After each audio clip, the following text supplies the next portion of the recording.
Falmakiya falmata biya goota koo jajjabe Abbe lal wabo Abo lal wabo Wanatoota biya koo bilisummaa keenyaaf lafeen isaanii tape Wayya lal wabo Abo lal wabo Bilisummaa ta'uu galanni isaanii barattoota keenya Bilisummaa ta'uu galanni isaanii barattoota keenya Kiiloo wareegama qabsoo keenya Bilisummaa ta'uu gumaan isaanii barattoota keenya Bilisummaa ta'uu gumaan isaanii barattoota keenya Kiiloo wareegama biyya keenya Wanti bara baraan barataa biyya koora saasaan tumtaniifi Akka lammii koo beekumsaan dammaqee gabrummaa jalaan baane Beela keenyaaf dhimma bitanii quufni keenya maaffisin dhibaa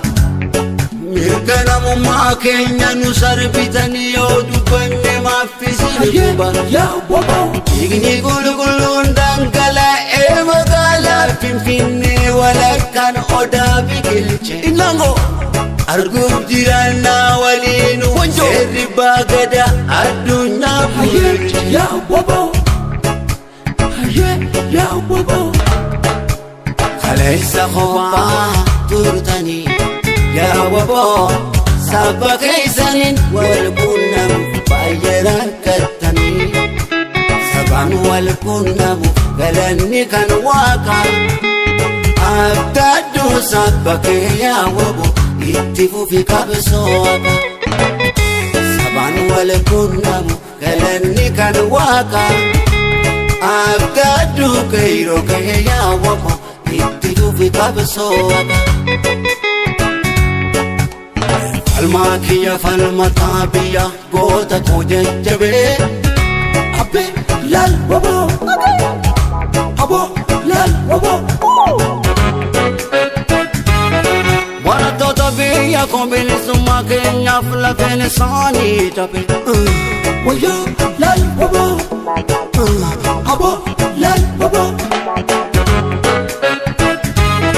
Bilisummaa ta'uu galanni isaanii barattoota keenya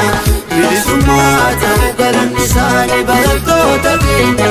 Kiiloo wareegama qabsoo keenya Bilisummaa ta'uu gumaan isaanii barattoota keenya Bilisummaa ta'uu gumaan isaanii barattoota keenya Kiiloo wareegama biyya keenya Wanti bara baraan barataa biyya koora saasaan tumtaniifi